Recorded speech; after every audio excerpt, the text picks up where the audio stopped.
Saiba quais são as 5 formas de aumentar o seu fluxo de caixa ou o seu cash flow. O meu nome é Paulo de Vilhena e sou o presidente e fundador da Oakmark Business Accelerators, a empresa número 1 em Portugal na aceleração de resultados empresariais. Muitas vezes os empresários têm uma dificuldade com o fluxo de caixa ou o cash flow das suas empresas. Muitas vezes não entendem sequer bem a diferença entre o lucro e esse mesmo fluxo de caixa. Quando chega ali a maio, junho, inclusivamente há uma discussão típica que têm com os seus contabilistas.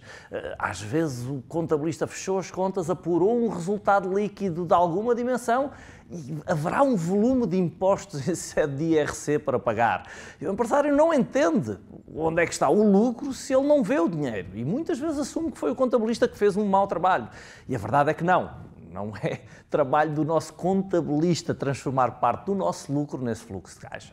Então, para deixar tudo muito claro a toda a gente, só há 5 alavancas, 5 aspectos que pode trabalhar na sua empresa para otimizar a capacidade de transformar o seu lucro em fluxo de caixa. As 2 primeiras alavancas que vai ter vêm da sua demonstração de resultados e são muito simples. Aumentar as suas vendas aumenta o seu fluxo de caixa, reduzir os seus custos também aumenta os seus fluxos de caixa. Portanto, e estas são as mais intuitivas, as que quase toda a gente procura. As outras 3 são onde mais empresários se atrapalham. Aliás, muitas vezes tentam atirar vendas para cima dos problemas de fluxo de caixa e se atirarmos vendas para cima dos problemas de fluxo de caixa e não contemplarmos as outras 3 alavancas, o problema pode francamente aumentar. Como dizia um dos meus grandes mentores, Kit Cunningham, é como fazer crescer um cancro. É preciso ter muito cuidado com essas coisas. Então, para além das 2 alavancas que vêm da demonstração de resultados, há 3 outras que vêm do balanço. Então, primeira coisa que deve preocupar-se em fazer para aumentar a sua capacidade de gerar fluxo de caixa: pagar as suas contas o mais tarde que for capaz. E fique calmo, não é o Paulo Vilhena nem a Oakmark que andam a ensinar os empresários a não pagar as suas contas. Não é nada disso. Agora, devemos negociar os prazos de pagamento com os nossos fornecedores o mais proteladamente no tempo que for possível. Porquê? Porque quanto mais tarde nós pagarmos, maior a nossa capacidade de transformar lucro em fluxo de caixa. Repare que o que eu defendo é usar o poder negocial que tiver para tentar pagar o mais tarde possível, mas depois de combinado um prazo, por favor, cumpra-o, até porque eu acredito muito no valor económico da nossa reputação. E a sua reputação mantém-se por ser íntegro, ter uma cara e uma palavra.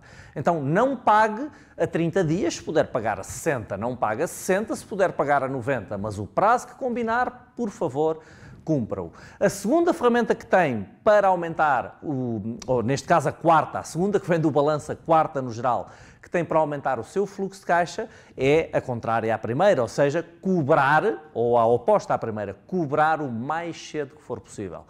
Quanto mais curtos forem os seus prazos médios de recebimento, maior a sua capacidade de transformar lucro em fluxo de caixa.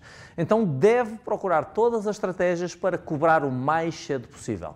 E repare que muitas vezes nós cobramos mais tarde porque não temos um sistema de cobrança ou porque somos complacentes nessa mesma cobrança. Eu muitas vezes encontro empresários que praticamente têm vergonha de pedir os valores que lhes são devidos pelas vendas que fizeram. Não tenha essa vergonha, seja educado, mas seja firme. Da mesma maneira que deve cumprir os prazos de pagamento que acorda com os seus fornecedores, deve também garantir que os seus clientes lhe cumprem os prazos de pagamento que acordaram consigo.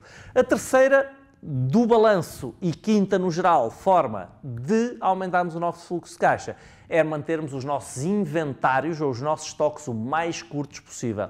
Ou seja, em termos de prazo médio de inventário, do número médio de dias que a nossa mercadoria fica em armazém, tentar que este valor seja o mais curto possível. Muitas vezes nós temos lucro e não temos fluxo de caixa porque esse fluxo de caixa está nas contas bancárias dos nossos clientes ou está no nosso armazém. Então, recorde-se, aumentar as vendas, reduzir os custos, pagar o mais tarde que puder, cobrar o mais cedo que puder e manter os inventários ou os estoques o mais curtos que puder. São estas as únicas 5 ferramentas que tem, deve geri-las todas em conjunto e manter-se o mais atento possível e não facilitar. A maior parte das PME facilita. Um forte abraço, espero que os conteúdos sejam úteis, aproveite para comentar aqui e dar valor à nossa comunidade, aproveite para partilhar, seja nas redes sociais, seja com alguém que possa usar e lembre-se de se registar aqui no nosso canal de YouTube e no nosso site em paulodevilhena.com. Um forte abraço e até ao próximo conteúdo. Entusiasmo, muito entusiasmo.